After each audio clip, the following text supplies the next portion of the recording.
Përshëndetje dashur miq të Antena Televizion, rikthehemi në emisionin Sinjal me mua Ermal Peçin për diskutuar fam mbi zhvillimet dhe ngjarjet më të fundit. Do të flasim konkretisht mbi atë se çfarë po ndodh tashmë mbi një prej çështjeve kryesore që lidhet me një nga personazhet kryesor politik, por jo vetëm, çfarë po ndodh me Sali Berishën.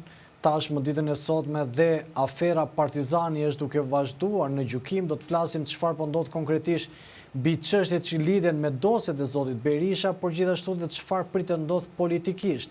Në anën tjetër, kush do të jenë njerëzit të cilët do të zgjidhen në SPAK, mbi ç'kriterësh, me çfarë performancës do të jetë përzgjedhja e SPAK-ut dhe individët të cilët do të zvendçojnë zotin Dumani. Por gjithashtu, dashur miq, do të diskutojmë ditën e sotme dhe një prej çështjeve kryesore që lidhet me aktualitetin politik në Tiranë. Kush do të jetë pasuesi Erion Veliaj, çfarë zgjedhjesh kanë bërë kandidatët kryesor apo partitë kryesore dhe si do të jetë kjo betejë. Për të folur me këtë çështje dhe për të folur mbi këto diskutime, kam kënaqësinë të kem studio avokatin Hidayet Beqiri. Avokat, përshëndetje. Përshëndetje, faleminderit për ftesën. Avokat, do doja të diskutoni mbi çështjet të cilat lidhen drejt për drejt me aktualitetin politik. Rreth parë do doja ta nisim me faktin që tashmë duket sikur zoti Berisha ka fituar një epërsi ndaj betejës së tij me SPAK-un, të paktën çdo gjë duket në heshtje. Në fakt ai nuk ka fituar asnjë betejë, përkundrazi, ndaj tija ai mali madh me akuza që është ngritur, por dhe që po vazhdojnë të tjera, sepse dhe tjera kallëzime penale po adresohen ndaj tij, e bëjnë atë personin me një ngarkesë krimesh të jashtëzakonshme të kryera në këtë vend, dhe që patjetër SPAK është i detyruar që t'u japi atyre zgjidhjen e duhur ligjore. Nuk flas thjesht dhe vetëm për ato procedime penale që janë regjistruar dhe që hetimet po vazhdojnë madje për disa edhe në mënyrë intensive, por edhe për kallëzime të tjera, të cilat në një farë mënyre është regjistruar procedimi penal, por për shkaqe subjektive, do të thoshja unë, që lidhen kryesisht me një lloj pune të mefsht të SPAK-ut, madje edhe me një mungesë guximi prej prokurorëve të SPAK, nuk po konkretizohen faktikisht me ngritjen e akuzave, me marrjen e tij si të pandehur dhe me dërgimin e çështjeve në gjyq. Kam parasysh këtu 21 janarin, i cili thuajse është gati, dhe akuza ndaj Berishës si personi numër 1 që ka urdhëruar vrasjen e 4 protestuesve në 21 janar dhe që plagosi një numër të konsiderueshëm të tjerë njerëzish dhe që në një farë mënyre vrau fjalën e lirë, vrau demokracinë e të tjera, është një dosje që tashme ajo thuajse është gati edhe pret vetëm thirrjen e pak dëshmitarëve që kanë ngelur pa u pyetur, sikurse është pyetja e ish prokurores së përgjithshme, e cila e nisi mirë punën, por pastaja me presionin që i bëri Berisha, me kanosjen serioze që ai i bëri asaj disa planshe, jo thjesht për jetën, po edhe në fushën e moralit e tjera me radhë, e bën ata që të tërhiqej edhe të mos e hetonte atë çështje, sikurse ja thosh asaj detyra e prokurores përgjithshëm, po duke lënë çështjen në rrugës. Ajo duhet pyetet, japi shpjegime se pse e la çështjen në rrugës dhe çfarë di ajo konkretisht për këtë ngjarje, sepse provat e para në dorë të saj kanë qenë. Sikurse duhet pyetet edhe që ka ngelur pa u pyetur për ta mbyllur ciklin edhe ish presidenti i Republikës Bamir Topi, madje ka për të thënë versionin e vet, deklarimet e veta edhe kryeministri aktual i vendit, por i shefi opozitës asaj kohe, dhe dosja e 21 janarit pastaj, me të gjitha provat që janë marrë, me 2 vendime tepër të rëndësishme, atë të kolegjit penal gjykatës së lartë dhe vendimin e Strasburgut bashkangjitur dosjes, janë gati që të gjykohen në gjykatën e shkallës parë për krim kundër korrupsionit dhe krim të organizuar, dhe Sali Berisha me bashkëpunëtorët e tij të përgjigjet për këtë dosje. Sikurse është në hetime sipër edhe thuajse po përfundon hetimi i vrasjes 4 vëllezërve Haklaj, ku Sali Berisha del që është organizator i atyre vrasjeve, frymëzuesi i atyre vrasjeve, urdhëruesi i atyre vrasjeve, dhe madje nga provat e shumta që janë marrë, bie në sy edhe fakti i vetëpërgjegjësisë së Sali Berishës, i cili e thot troç edhe me zë e me figurë para gjithë shqiptarëve, që më zunë rrugën dhe unë hapa rrugën. Do me thënë, ata mua më zunë pritë edhe unë për të hapur, do me thënë, rrugën për të shkuar, për të bërë mitingur atje, i vrava.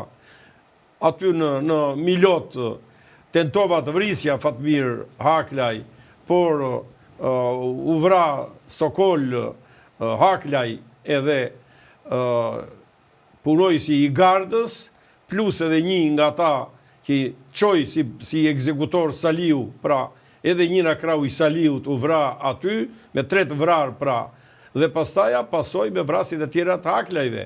Sikurse kam parasysh dosjet e tjera, të cilat tashme, më thënë, janë edhe ato në një fazë tepër të rëndësishëm hetimi, sepse ka dalë çfarë roli luajti, roli organizatorit, në një numër të konsiderueshëm akte të tjera deri terroriste të Sali Berishës, ndaj ambasadës amerikane, dhe është i dosje hapur, ndaj ambasadores Mariza Lino, akti terrorist i urdhëruar prej tij dhe që ngeli në tentativë dhe që është procedim i hapur, dhe sikurse janë urdhërat që ai dha për grushtin e shtetit, dhe që grushtin e shtetit e filloi faktikisht qysh në Shkodër, duke marrë gjithë institucionet lokale atje me njerëzit e vetë, duke i pushtuar me polici, me gjithë administratën e vendit atje, duke plaçkitur bankën,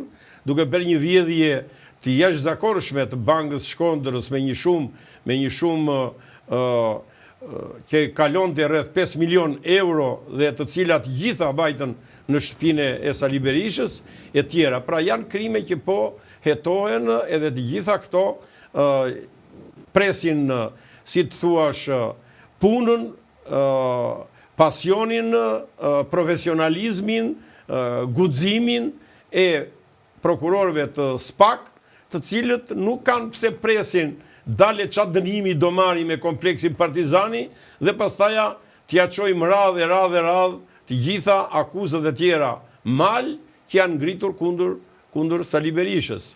Kështu që kompleksi partizani po ecën si gjykim, ajo është një çështje tashme që e ka marrë thuajse të plot formën e saj, sepse kur të ngrihet akuza, kur masa e sigurimit që merret ndaj teje i kalon të 3 shkallët e gjykimit me miratim, kur gjyqtari i seancës paraprake thot që çështja të kalojnë gjyq, dhe kur çështja tashme në gjyq ka kaluar dhe po vazhdon gjykimi i saj, ajo nuk pret gjë tjetër tashme veç se dënimin e tij për korrupsion të lartë shtetëror dhe marrjen e dënimit deri në 12 vjet sa e ka kodi penal për këtë vepër. Avokat, nëse qëndrojmë në këto zhvillime, tash më duket sikur edhe amerikanët nuk po shprehen më avokat. A e kanë braktisur amerikanët çështjen e non-gratës, a ka rënë non-grata siç pretendojnë njerëz pranë zotit Berisha, si qëndron e gjithë kjo panoramë, si qëndron i gjithë ky aktualitet politik? Si e ke parë këtë që tashmë ambasada amerikane nuk po reagon më për faktin që zoti Berisha është non grata? Mos me ardhen e Donald Trump ka ndryshuar kjo gjë? Po këto janë pralla, janë supozime dhe janë vlerësime rruge, të cilat nuk e kuptojnë, çdo të thotë Shtetet e Bashkuara të Amerikës, çdo të thotë Departamenti Amerikan i Shtetit, çdo të thotë President i Shteteve të Bashkuara të Amerikës, edhe çdo të thotë vendimarrje e tyre, që të merret ai vendim për një non gratë, duhet kalojnë të paktën 9 institucione nga më të rëndësishme të Departamentit Amerikan të Shtetit.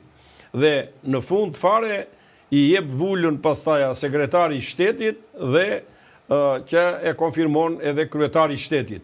Kështu që në këtë aspekt Sali Berisha jo është non grata, por SPAK-u po furnizohet vazhdimisht nga Shtetet e Bashkuara të Amerikës me prova, me indicje, me fakte e të tjera, të cilat ato dosje të tjera të hapura po mbushen tashme kundër Sali Berishës. Dhe Shtetet e Bashkuara të Amerikës patën një tërheqje të vogël, madje ata u tërhoqën thuajse në të gjitha vendet e tjera të Ballkanit po dhe në Europë kudo që ishin me ardhjen në presidencë të Donald Trumpit, derisa i analizuan nga financoheshin, si financoheshin, çfarë efektiviteti kishte ndihma që ato po jepnin në disa struktura të tilla të organit akuzës të vendeve, gjithmonë në kuadrin e stabilitetit të botës, po mbi të gjitha dhe të sigurisë kombëtare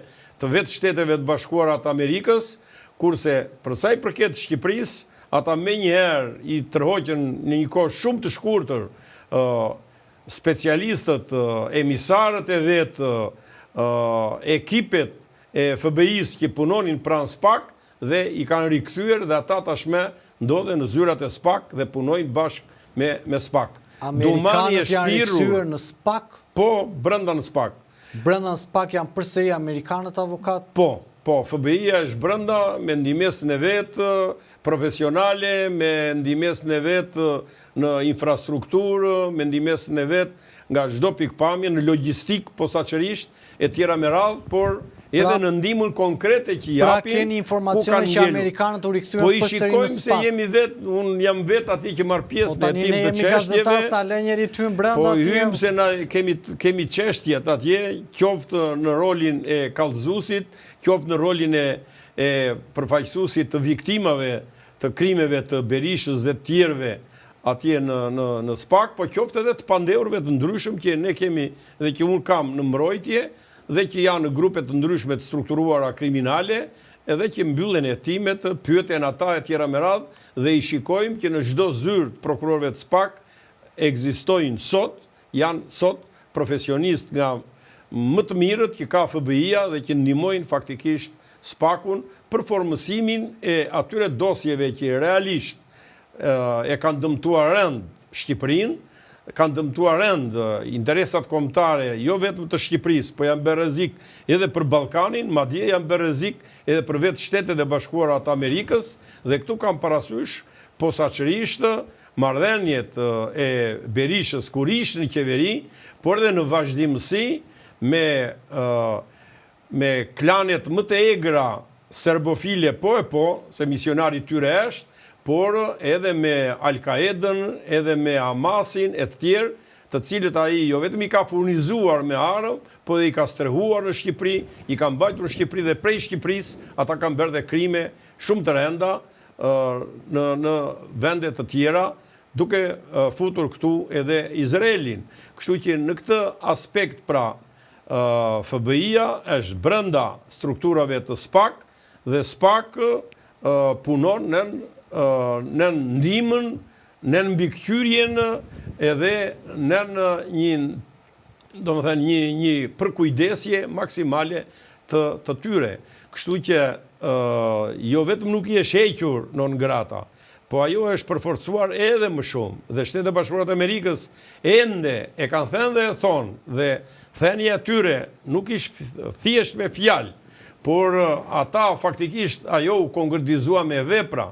Se kur ata thanë që Shtetet e Bashkuara të Amerikës nuk kanë me punë me Partinë Demokratike sa të kenë në krye Sali Berishën dhe me qenin e Sali Berishës në krye të asaj partie, edhe sikur të vinë pushtet ata, Shtetet e Bashkuara të Amerikës nuk do kenë asnjë lloj marrëdhënie, ajo u duk fare qartë edhe në zgjedhjet që janë bërë, ne po e shikojmë, domethënë edhe pas 11 majit, që nuk vete kush te Sali Berisha, nuk ka ai kontakte ndërkombëtare absolutisht me askënd, përpiqet edhe nuk le para pa hedhur ato të vjedhurat me korrupsion dhe që ka grabitur Shqipërisë dhe shqiptarëve për të blerë edhe takime të ndryshme me individ të ndryshëm, deputetësh e tjera në Europë, po të tëra këto janë i vrim në ujë, thot populli, sepse në fundit ndjeshmëria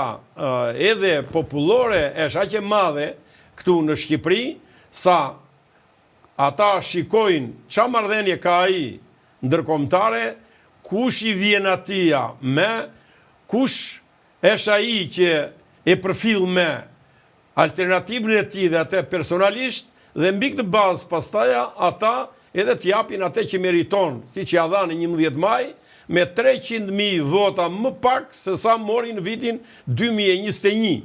Një vdekje totale, me një vdekje tillë sa tashmë nuk është në gjendje nxjerrje asnjë kandidat për kryetar bashkie. Nuk e nxjerr dot më. Pse?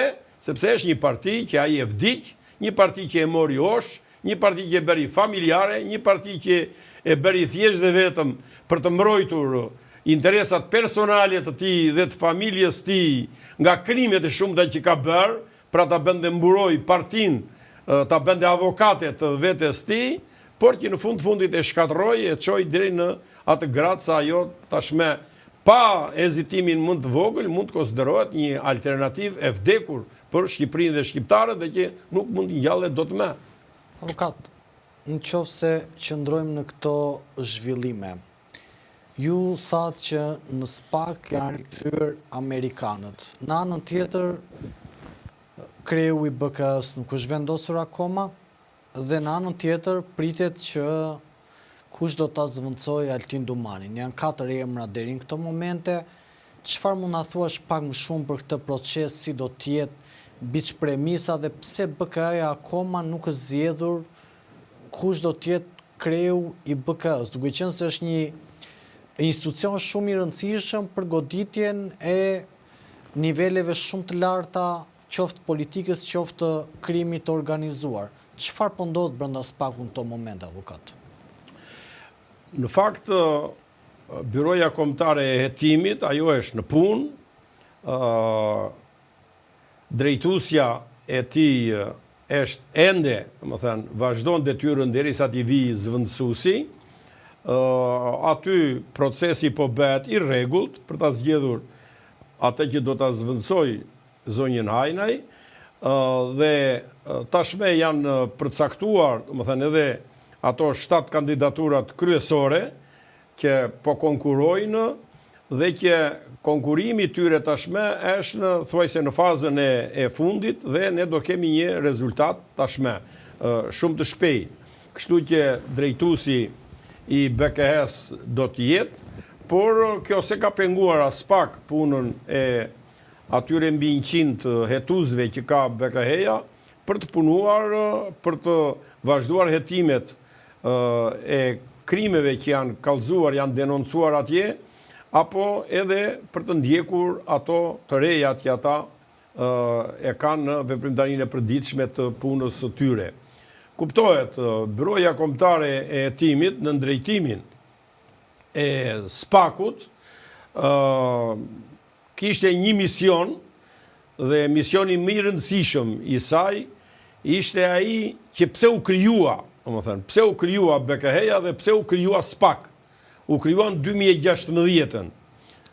Pse u krijuan, struktura të tilla speciale, sikur të ishim ne në gjendje lufte në Shqipëri, sepse gjykatë speciale dhe prokurori speciale ngrihet vetëm në ato vende ku janë luftë, ose ku është bërë luftë dhe duhen dënuar krimet e luftës. Dhe kurse ne e konsideruat tek ne e një lloj sikur të ishte luftë, sepse realisht në Shqipëri ka qenë luftë. Luftë e një misionari i cili e ktheu partinë organizat kriminale, partinë e vetë, dhe beri krime nga më të rëndat dhe më të shëmtuarat të Shqipëri. Beri 2 prillin e Shkodrës, beri vrasjen e demokracisë dhe të votës lirë në majtë 96-ës, me masakrën e përgjakshme, me policin kriminale dhe atë të Gazidedes Shikun, beri masakrën e shkurt marsit dhe gjithë vitit 97, pastaj me firmat piramidale, me luftën civile, veriu kundër jugut, me mbi 5.000 të vrarë në atë kohë, me urdhër të komandantit të përgjithshëm të kohës, ish presidentit Sali Berisha, pra me urdhër të tij e të tjera, u ngrit që të jetonte grushtin e shtetit vitit 1998, 14 shtatorit, kryengritjen e armatosur dhe aktet terroriste që u bën në 14 shtator, po që kishin filluar kohë më parë, pra kishin filluar fill mbasi u zgjodh qeveria Nano në vitin 97 dhe që për një vit bën akte nga më të rëndat deri pastaj edhe me grushtin e shtetit, pra u krijua edhe për këtë SPAK dhe BKH dhe GKK-oja, u krijua për 20 janarin, u krijua për Gërdecin, për ato vrasje masive që u bën në Gërdec, thjesht dhe vetëm që të pasurohej familja e Berishës, duke djegur dhe duke vrarë popullin atje në zemër të kryeqytetit ku e ngritën në Çernobilin shqiptar. Për këto u ngrit SPAK. Dhe faktikisht, SPAK e ka nisur hetimet për këto krime, por po ecën me hapat e breshkës, duke harruar qëllimin pse u krijuan. Dhe po merren me lloj-lloj çështjesh të tjera, jo se bëjnë gabim, se dhe ato metodë duhet marrë, por para inceneratorëve, para atyre konfeksioneve të Erion Velis, para krimeve të tjera, aty në fushën e mjekësisë e tjera, ishin pikërisht këto duhen hetuar dhe duhen çuar për gjykim. Pastaj u vinte radha e të tjerave me radhë dhe të tëra pa përjashtim në sitën e SPAK edhe të gjykatës korrupsionit dhe krimit organizuar. Çka nuk po justifikon veten e vet, edhe Byroja Kombëtare e Hetimeve, edhe SPAK në këtë aspekt. Kështu që Dumani në krye të kësaj strukture hodhi një hap përpara. Beri një hap përpara dhe u tregoi Shqipërisë dhe shqiptarëve që në këtë vend të ardhmen nuk do ketë me të pandëshkueshëm. Pse?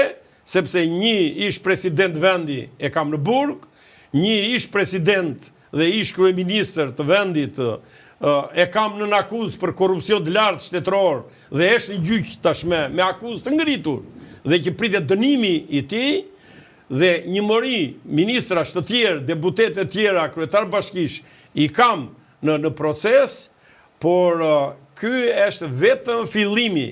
Këto janë vetëm maja e icebergut.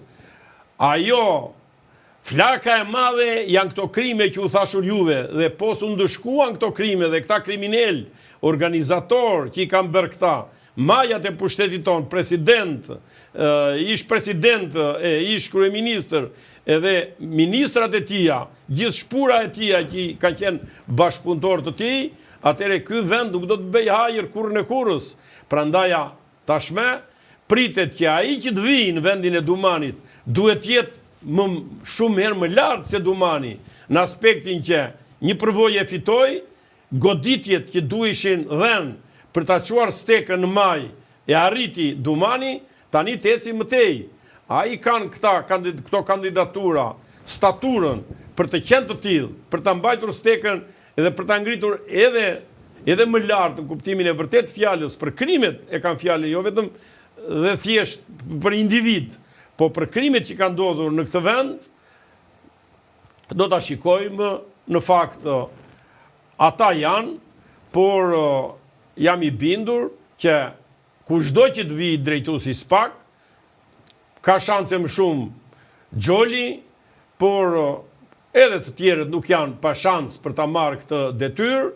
Ata, përveç se ligjin që do ta zbatojnë siç duhet dhe Kushtetuta e Republikës së Shqipërisë, do ta kenë bodecin, pra majin e Hostenit edhe nga Shtetet e Bashkuara të Amerikës, edhe nga Bashkimi Evropian, dhe jo vetëm bodecjen, po edhe mbështetjen e fuqishme të tyre, se po tjetë për institucionet e shtetit ton, ata rrinë të ngordur ashtu edhe flen gjumë, sikur se flen në etapat të caktuara, sikur se fletën gjatë asaj kohe që erdhin pushtet administrata e Trumpit, edhe nuk dinin çfarë drejtimi do merrin e shqendrim do mbante administrata e Trumpit edhe në raport me SPAK-u dhe GKK-on dhe i zuri gjumi. Dhe tani që ata erdhën prap, janë zgjuar prap.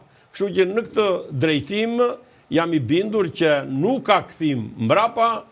Krimi dhe kriminalët, ata që kanë lyer duart me gjak shqiptari, ata që kanë urdhëruar vrasjet, ata që kanë urdhëruar privatizimet në këtë vend në mënyrë korruptive dhe që u kanë grabitur shqiptarëve gjakun e tyre, djersën e tyre kaq vjeçare, pasuritë e tyre kombëtare, dhe i kanë bërë rrushë kumbulla për familjet e tyre, dhe që nuk kanë lënë bank të botës pa i mbushur me të ardhura për gjithë pjesëtarët e familjes tyre, për nipër dhe mbesa e të tjera, dhe që i kanë kthyer edhe në asete, vila, siç ka Berisha e Ilir Meta kudo, dhe që një pjesë të tyre i nxori SPAK për me rastin e hetimit çështjes së kompleksit Partizani, 13 vila edhe ndërtime asete në vendet më të zhvilluara të Europës dhe të botës i ka Sali Berisha dhe familja e tij.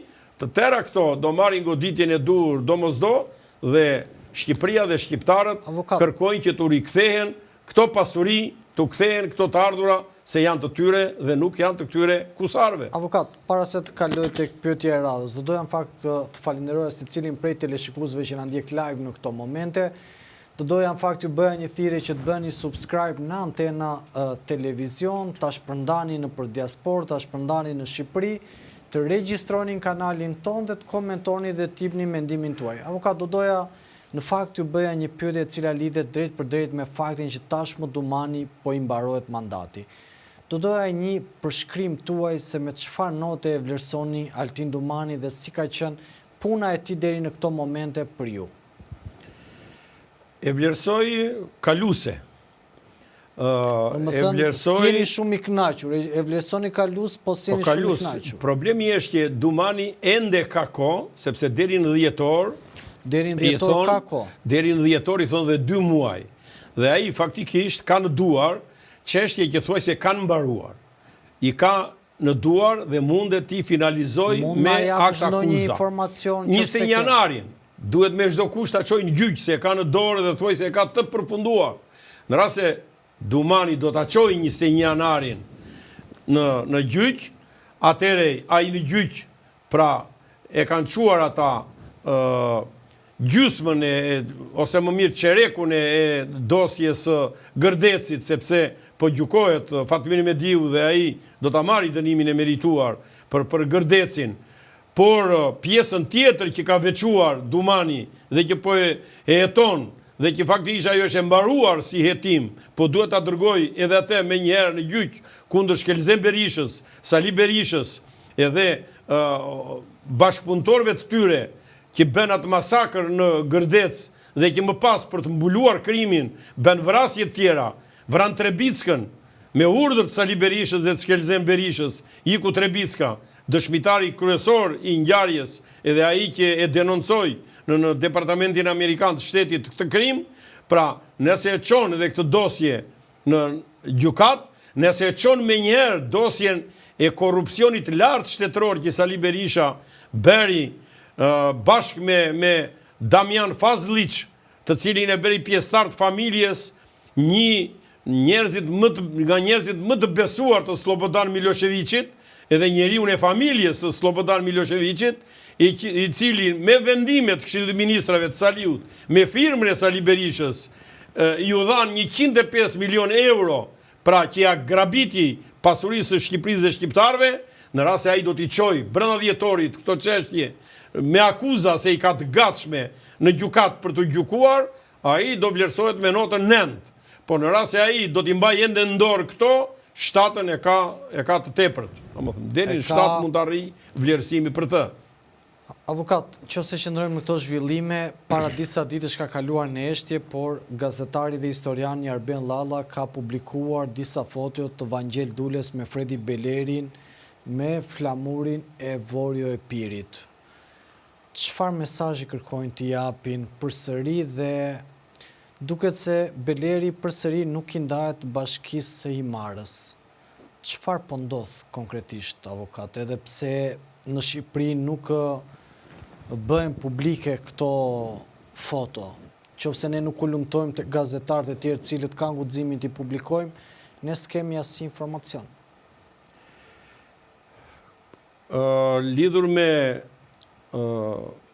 temën, domethënë, për sa i përket raporteve me Shqipërinë dhe shqiptarët të Vangjel Dules edhe të Fredi Belerit, edhe çfarë synime kanë ata kundër Shqipërisë dhe shqiptarëve, me ke bashkëpunojnë këtu, kanë ata alat e tjera, edhe kush i mbështet ata në këtë anti-shqiptarizmin e tërbuar të tyre e të tjera, është një problem që unë mundet t'ua jap juve, por lidhur me atë që më përmendet që i paska nxjerrë këto foto Arben Lalla, pra të kam rezervat e mia dhe dyshimet e mia, sepse është një njeri që ben sikur i lufton shovinizmin grek, edhe por nga ana tjetër është një njeri që ata që janë në frontin e parë dhe që kanë vuajtur mikurisën e tyre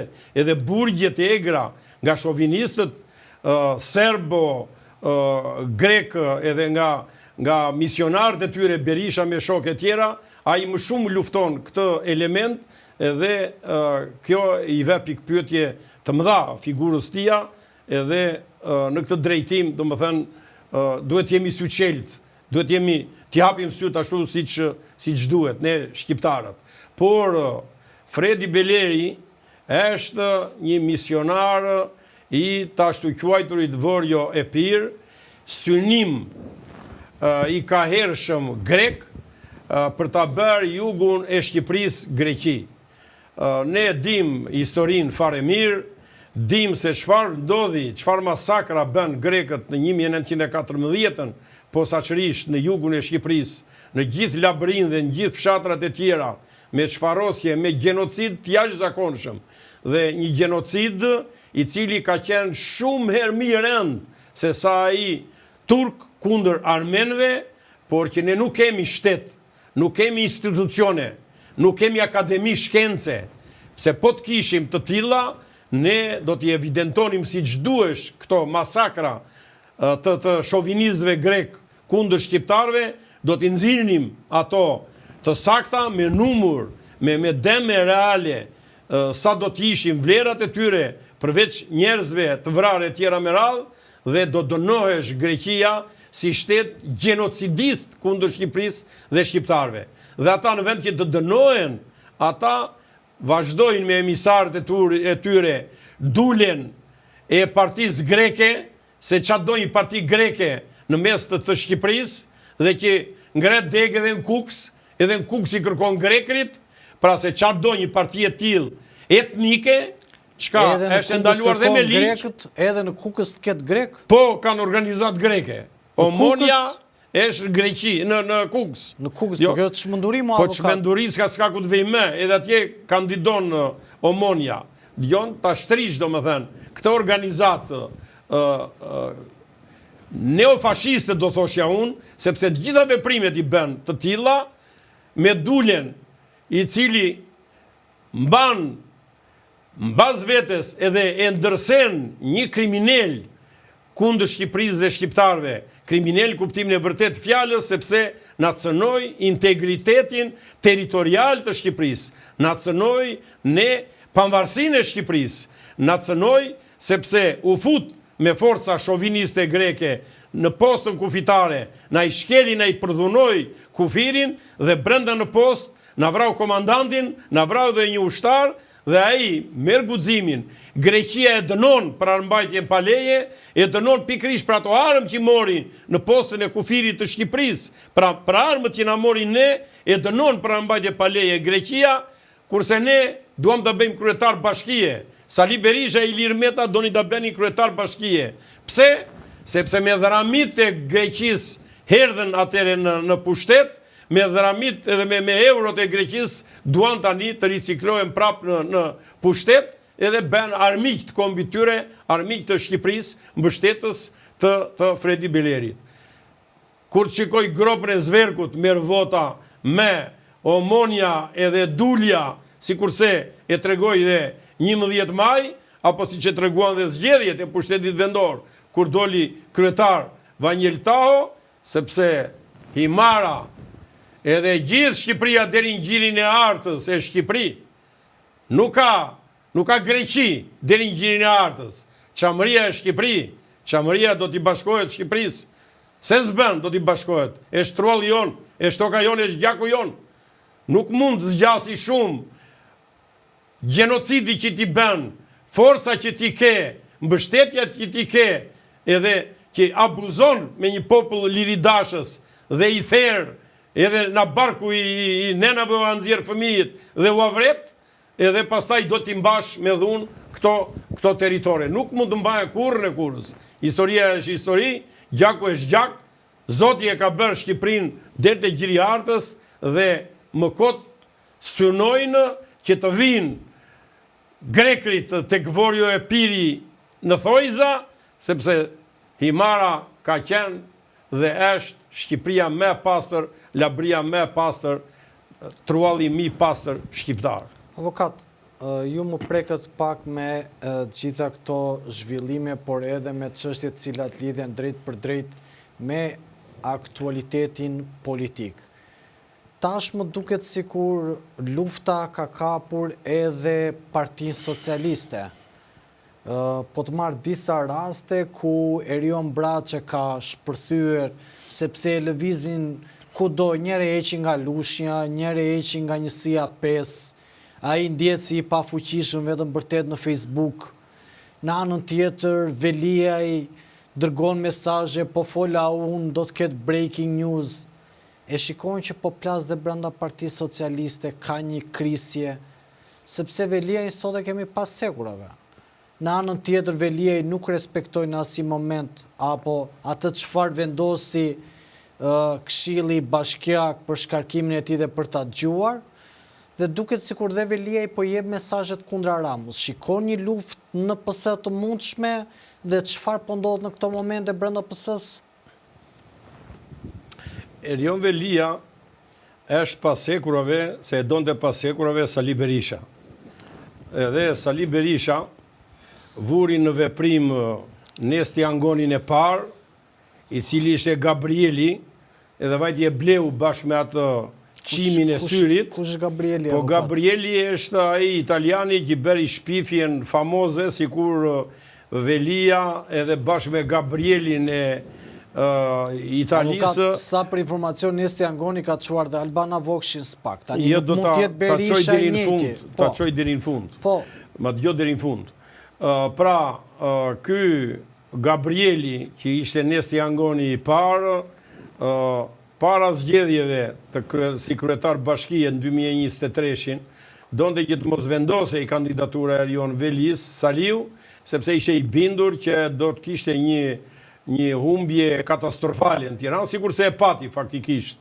Dhe vuri në veprim pra këtë Gabrielin me atë shpifjen monstruoze, sikur kish vajtur Velia, edhe dinte Gabrieli se kish qenë tavolin gjoja me Velin, edhe kish dëgjuar vetë ku do blishin inceneratorët në Rumani e tjera, edhe për ta bërë pjesë të aferës e inceneratorëve Velin.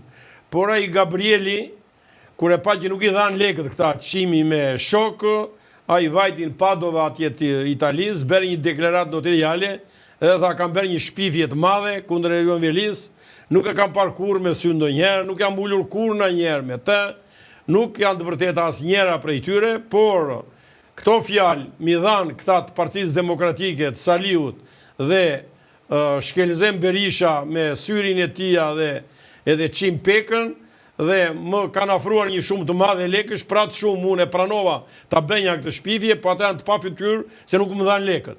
edhe unë jam i detyruar të them të vërtetën.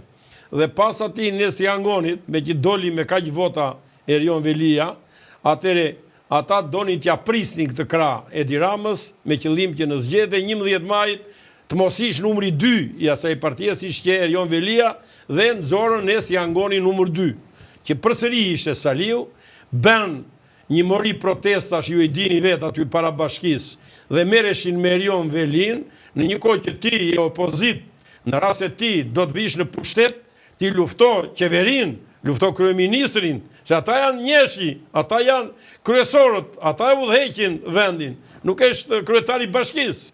Pra ju vërsulën me këtë synim, me këtë qëllim, me molotove, me tjera, edhe e paralajmëruan arrestimin e tij dhe e bën realitet faktikisht arrestimin e Erion Velis. Erion Velia pra ndodhet në burg, jo se ka bërë ndonjë vepër penale, gabime në punë mund të bëjnë plot, jo vetëm kryetar bashkie, por edhe punonjës e tjera me radhë, ato duan dëshkimin e tyre. Po është i vetmi kryetar bashkie që u hodhën pranga në zyrmor avokat. Po pikërisht se u konsiderua sjutinat edhe brekët më të rëndësishme se 21 janari, më të rëndësishme se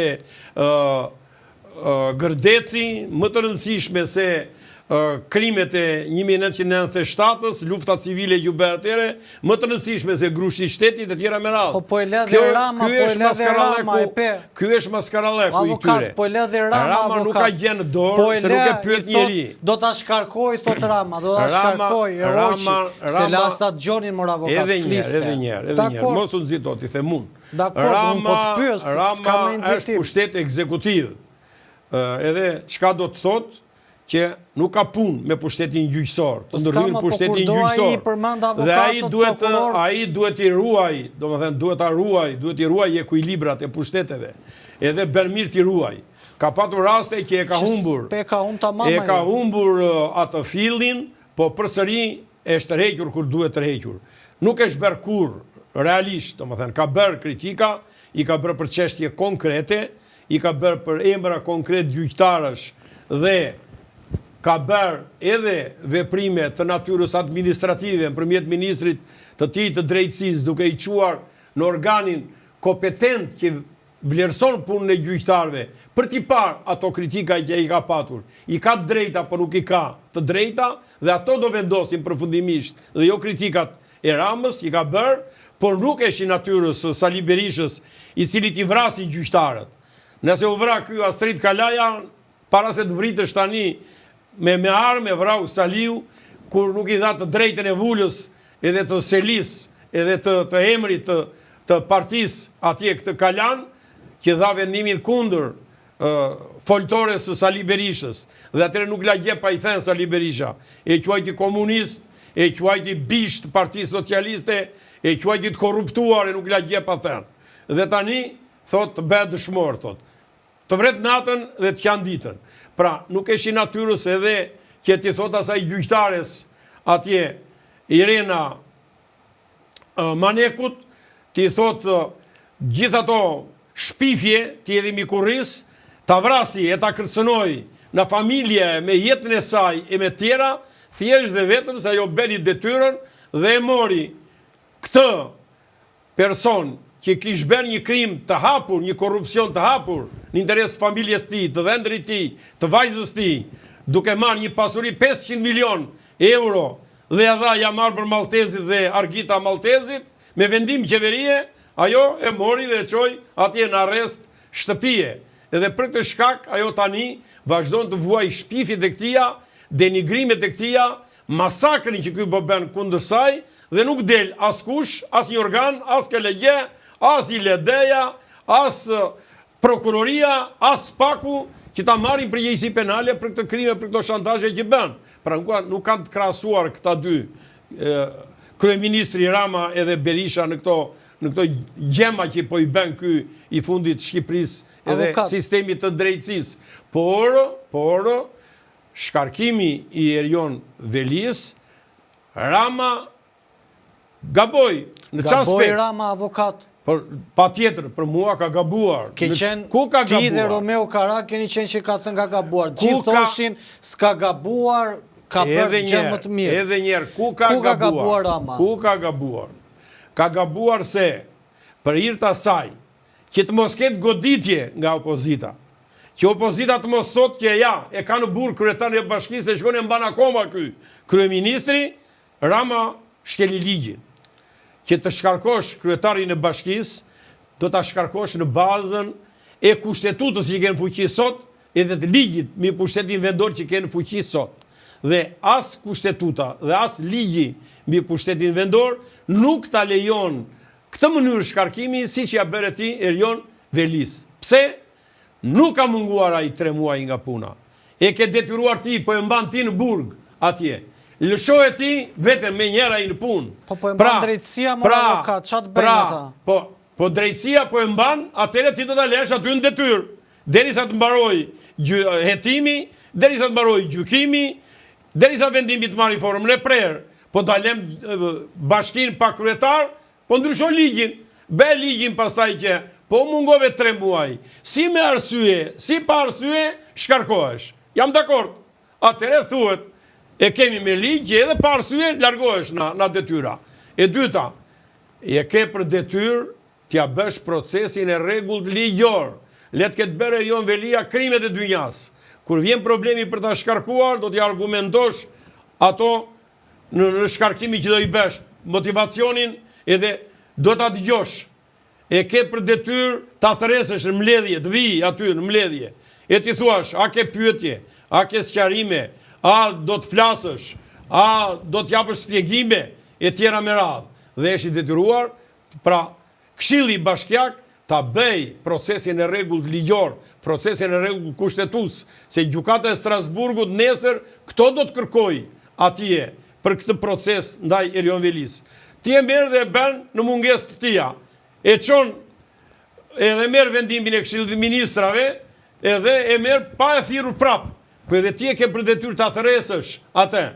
E merr e çon vakancën të Presidentit të Republikës në një kohë që ai ta ka ankimuar vendimin dhe Kushtetuta e Republikës së Shqipërisë thot hapur në 115 nuk mundet të bësh asnjë lloj veprimi para se të vendosi gjykata kushtetuese. Brenda 15 ditëve, po bërë ankimin, do ndalosh.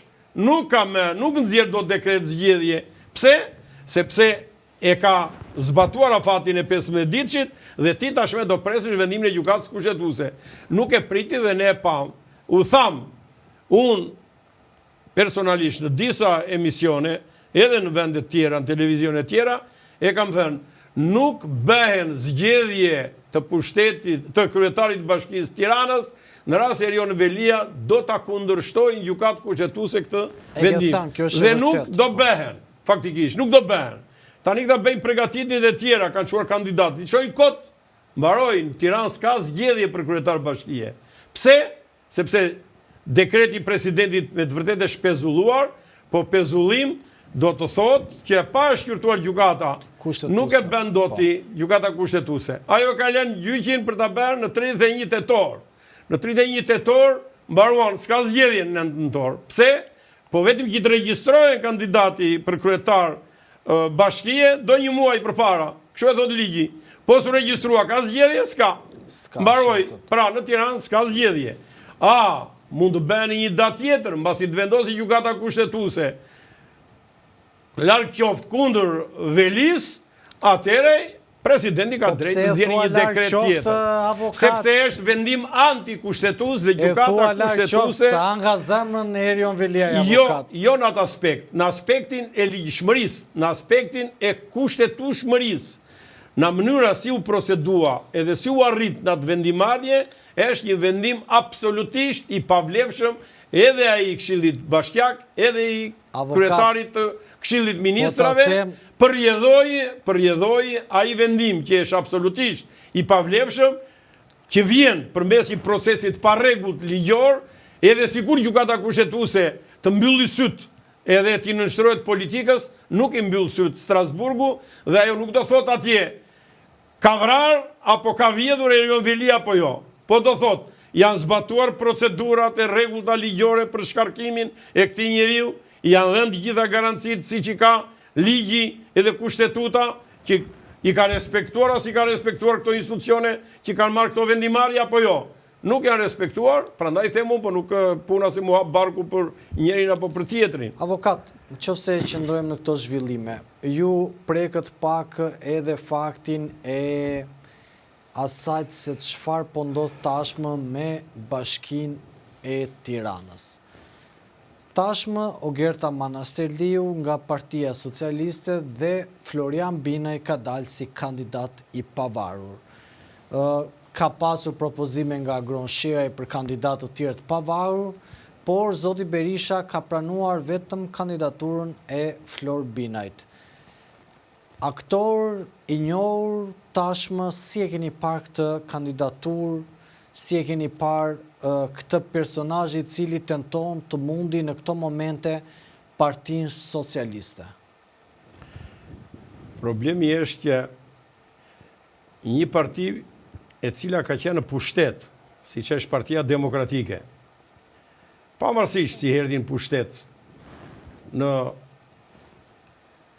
prillin e vitit 1992, në marsin e vitit 1992, një parti politike që erdhi përsëri, rierdhi në pushtet në vitin 2005, pavarësisht se si erdhi, qa makinacione u përdorën për ta qarë Partinë Socialiste, për të nxjerrë LSI-n jashtë saj, edhe për ta vënë Fatos Nanon kundër Edi Ramës në atë kohë, pra të ishin fraksioni njëri tjetrit, sepse njëri donte prap të ishte të zgjidhej kryeministër në një kohë që fare mirë mund të nxirrte si kryeministër qysh në 2005-ën Edi Ramën dhe da kishim që atëre kryeministrën e faktikisht atë, pra pavarësisht në të gjitha këto erdhin pushtet në 2005-ën dhe lëshojnë 2013-ën. Dhe një parti e tillë pra që ka ardhur 3 herë në pushtet gjatë tyre 30 ca vjetëve demokraci në Shqipëri, të katandiset që të mos jetë një gjendje të nxjerrë një kandidat vetë si forcë politike, të mos nxjerrë një udhëheqës të lartë vetin me integritet, të ketë mbështetje popullore, mbështetje elektorale, aq më shumë kur 4 muaj luftove edhe me Molotov kundër kryetarit bashkisë për të arzuar atë që ishë dhe për ta marrë vetë, dhe të mos jesh në gjendje në këto 4 muaj luftë që bëre, të mos nxjerrësh një kandidat, por të katandisesh edhe të vesh të pavarërit, e të pranosh të pavarërit, kjo do të thotë që kemi të bëjmë me një situatë sa tragjike, aq dhe komike brenda Partisë Demokratike, kemi të bëjmë me një parti inexistente de facto, se de jure ekziston, inexistente sepse të vesh në zgjedhjet e 9 nëntorit për kryetar bashkie në Tiranë, kur në 11 maj humbe mbe 200.000 vota më pak se sa në vitin 2021, që nuk e more prapë pushtetin, po humbja që e katastrofale, edhe kur në zgjedhjet e 2023-shit more 60.000 vota më pak se kandidati Erion Velia, do të thotë që del në këto zgjedhje sa për të larë gojen, sepse realisht je i bindur që e ke humbjen të thellë, shumë të thellë se që ke patur.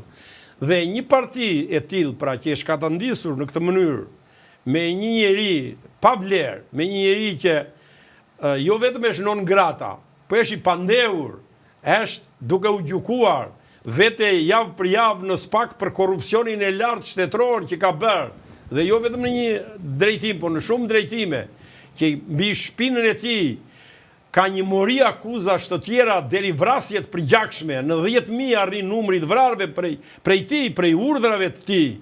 Dhe një njeri të tillë ti ta mbash ende si kryetar partie dhe të pretendosh se me këtë do vish në pushtet e do marrësh Bashkinë e Tiranës, pra aq më keq kur këtë tragjedi që të ka rënë si forcë politike dhe është e merituar, ti na e kthe në komedi.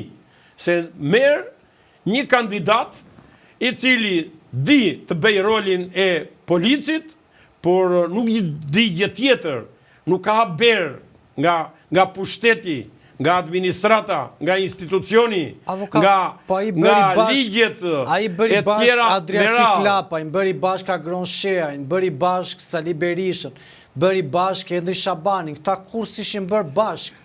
Dhe a i pati fuqi që ti bënde bashk, avokat. Po nuk esh fuqia e komedianit kjo që i bëri bashk ata. Po qa u bën bashk ata, avokat? Edhe aftësive të tia të jashtëzakonshme, por ata bashk i bëri vetëm një.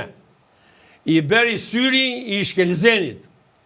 Sepse bashk i bën piranjat. Edhe piranjat, te piranjat e dha Gabrieli atë denoncimin kundër Erion Velis, që po blinde incenerator në Rumani, edhe kishtë gjuar vetë Gabrieli, edhe lekët, edhe në përmjet emisioni piranjat e dhanë shpifjen e tyre të ndyrë, dhe Saliu ja dha si shpërblim të këti emisioni këti komedianit që binaj, dhe në një situatë tillë Agron Shea i s'ka qenë dakord, se ka thënë hapra i se për ke ishte, për ke kandidatur ishte, e ka thënë dhe me emër madje. E kish mira po e kish kej. Po në rregull, nuk isha i për këtë. Po u bashkua sepse do i bashkohet ai s'ka në televizion. Po si s'ka nga televizion më avokat, pse më? Po çrëndsi ka që u bashkua, çau u bashkua në një mal i madh. U bashkua Agroni, një vot, një vend parlament edhe gjë e madhe shumë. Avokat, po një vend është dy ai. Mirë. Ju bashkua Lapaj, po Lapaj e kishte, 3 ishin këta që formuan partinë e Lapajt. Ishte Edlira, Qepani, do ishe nga më të pranueshmet, po ti ishte kandidatur, hajde de, se s'kishe lidhje të pakte me syrin e Shkelzenit, nuk paguesh në syri Shkelzenit si që mbush gjepat ky Binaj, por ishte Lapaj edhe Binaj, 3 ishin ata. Të tëre dini që ishi partisë Lapajt Binaj, por partia Lapajt zgjatim ose më mirë pjell e Saliu dhe Ilir Metës ishte që dolin zgjedhje e tjera me radhë dhe me qarë vrulli doli, me qfar parashikimesh edhe deklaratash bënde, do merte pushtetin, e kur edhi problemi nuk doli as vetë debutet. Kështu janë këto punë, po esh popull me nuhatja i di edhe i një populli. Kështu që në këta aspekt, dalja e këti komedianit përballë një kandidature si që është Ministre e Shëndetësisë, Ministre e Arsimit, dhe që ka bërë një serë detyra shtjera në administrat, dhe e di që është ligji, e di që është kushtetuta, e di që është administrimi i pushtetit, e di që do të thot halli qytetarëve dhe si zgjidhen ato, e di si menaxhohet bashkia e sektorët e saj e tjera me radhë, është hanë e shat, hanë e Bagdad. Ka dosje ajo, e para njerë unë nuk e di që dosje ka. Janë 5 dosje. Po dosje atje, dosje ka për çdo njerin atje. Problemi është që kush i ka bërë ato dosje, edhe në ato dosje ka në një qik mjella, po ka vetëm krundet Saliut edhe të pjellës tia. Se po pati krunde, atëre ti dosje mund të bësh plot, por nuk varet nga numri i dosjeve kjo punë. Varet ka brenda, mjella nuk ka. Dhe aty po të kish mjell, do kish dal edhe do ishte përgjigjur ajo për këto gjëra. Kështu që nuk kanë asnjë lloj lidhje, janë si nata me ditën dhe sikur të bëhen zgjedhje, po nuk do bëhen dot. 9 tetor në Tiranë, Partia Demokratike se ati është Binaj, pavarësisht që ai nesër do thotë është i pavarur, s'kisha që bënja unë, madhan dhe të tjerët për të shmangur përgjegjësinë Saliu na vetja e për të gjetur një lloj justifikimi përveç asaj që mu vodhën votat, po edhe nuk ish kandidatura ime, humbja do të jetë katastrofale. Janë dhe 5 bashki tjera, avokat, si e pret këtë 5 bashki tjera, çfarë do ndodhi me PD-n se ju thoni nga humbja? PD-ja ka vdekur, nuk mund të bëhet dot me në siglën e PD-s, cili do që do dali kandidat, është i humbur, i paragjykuar. Pse? Sepse rëndojnë mbi të, i paragjykuar se mbi të rëndojnë një mori krimesh të rënda, të cilat i ka kryer lideri tyre, i cili i tërheq ende prej hundësh për interesat personale të tij dhe të familjes së tij. Dhe ata, derisa janë një band që i vjen mbrapa këtij lideri të inkriminuar deri në fyt, ata nuk janë gjë tjetër veç se o bashkëpunëtor ose kanë përfituar nga kusarit e tij dhe ndaj dhe numri votave sa vjen edhe drejt rënies, drejt shkatërimit. Unë kam informacionin për licencën tuaj, por është një qytetar që thot pyeti njëra avokatin, a është e vërtet thot ndër të tjera, a është e vërtet thot Arben Prifti që avokatit i kanë hequr licencën, a edhe është dënuar disa herë apo ka shpifur thon ndër të tjera vetë Berisha. Avokat, e kthen një përgjigje për teleshikusin që na ndjek, unë e di atë të licencës. Kemi parë 100 herë, ne e kemi thënë. E kemi thënë, po ai ka interes. Ky Arben Prifti është Saliu, një nakulisht e Saliut, sepse Arben Prifti është miku im i ngushtë, edhe është avokat, është në kryesit të dhomës avokatisë Shqipërisë. Po këtu me Arben Prifti më del mua, çfarë të bëjmë? Po pikërisht prandaj them u ty kështu. Po mund të jetë një tjetër se ka, për shembull Ermal Peçi ka dhe një gazetar tjetër me njëjtin emër. Avokatia ime ndrin licenca, dale këtu të ata ndrim prej 40 vjetësh. Ma jep ta lexoj çik. Po, e dyta. Idajet Beqiri, Tiranë thot licenca 635 e vlefshme deri në 31/01/2026 thot. Në rregull. Avokat, ja ku e keni Idajetin. Dhe jo vetëm avokat ja kthyen jo vetëm kaq, por juve muarët edhe si televizion e keni dhënë vet ceremoninë e dorëzimit të togës së artë avokatëve më të mirë të Shqipërisë për vitin 2025 dhe unë mora togën e artë, mu dorëzua kjo togë e artë dhe është dhënë emisione gjithandej. Kurse kulisht e Saliut ngelen e bin duke folur për mungesën e licencës. Vetëm sot kam bërë 3 gjyqe. Nesër kam ja 6 tjera që i mbroj si avokat. Po lere, unë që me zi po të marrë në ekran se vetëm pun ke. Kështu që kjo për licencën, për sa i përket problemit të dënimeve, është e vërtet që serbofili misionar Sali Berisha, që nga viti 1991, kur unë mora drejtimin e Partisë Unitetit Kombëtar, dhe që programi jonë ishte Shqipëria duhet bëhet një nga nishi në gjirin e artës Shqipëri dhe jemi të përkushtuar, do luftojmë me çdo lloj mjeti që të bëhet një Shqipëria e bashkuar dhe ne të jemi me një shtet vetëm kombëtar. Kjo alternativë ka qenë alternativa që është luftuar nga serbët shumë nga Beogradi, por ata Beogradi kishte misionarin e vetë këtu në Tiranë Sali Berishën dhe ju përpoq të më burgoste disa herë në 93-shin se i thash je vrasës i Shqipërisë dhe i shqiptarve dhe je kulish i Slobodan Miloševićit, 93-shin, në 95-ën përsëri më dënoi 15 vjet burg Saliu, por që as një vit nuk bëra se mora pafajsin gjykatën e lartë, e shmunduar dhe herë tjera, 5 herë e shmunduar, më ka ndaluar, e s'ka lënë krim pa bërë kundër meje me shikun e vetë. Sali Berisha janë akte barbare, kush të doj që ti mësoj edhe më mirë, le të lexoj librin Shqipëria ime dhe i ka atje botërisht të thena edhe të evidentuara, por me vendime gjyqësore të formës prerë dhe vendimi gjyqësor i formës prerë është ligj, unë jam i pafajshëm dhe dëshmia ime e penalitetit është me germa të arta. I pa dënuar ndonjëherë.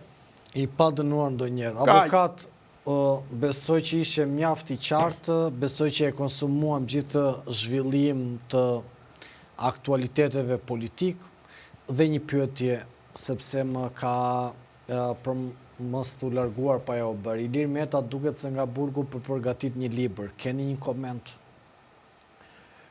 Po faktikisht si ka ngelur gjë tjetër. E vetmja gjë është që të bëj libra. Edhe në burg librat nuk bën keq. Kështu që ai i është dhënë një shans i madh, sepse gjatë jetës tij i ndriu fati, thjesht dhe vetëm pse ishte një bashkëpunëtor pa rol i sigurimit të shtetit, vetëm një spionllëk të vogël bëri, por që ja shfrytëzoi Sali Berisha në vitin 1992, ja nxori dosjen, ja plasin fytyrë dhe i tha, na dita e sotme, e derisa të vdesësh, ti edhe unë, do ta hedhësh vallen sipas melodisë që do i bie unë, ai e hodhi vallën sipas melodisë së Saliut, dhe të dy ata u bën koka të krimit, u bën një gjarpër me dy koka më të rrezikshmit që i kanë sjell fatkeqësitë jashtëzakonshme Shqipërisë dhe kombit shqiptar, dhe që një njeri pra që merit vetë me kisha atë, se kur s'lexonte një libër, s'ka lexuar një libër, që 60 fjalë dinte dhe ato 60 fjalë i përdorte fut andeje, fut këtej. Ky ishte niveli i presidenti, s'ka lexuar një libër. Ky ishte, kur as i libër. Kur pra një njeri tillë, siç u thash, me 60 fjalë të fjalorit që i fuste në çdo lloj fjalimi e të tjera, nuk la post pa marr derisa u bë dhe presidenti i Republikës. Dhe në fund, vajti thot popullin feckët, vajti në burg, atje të 313.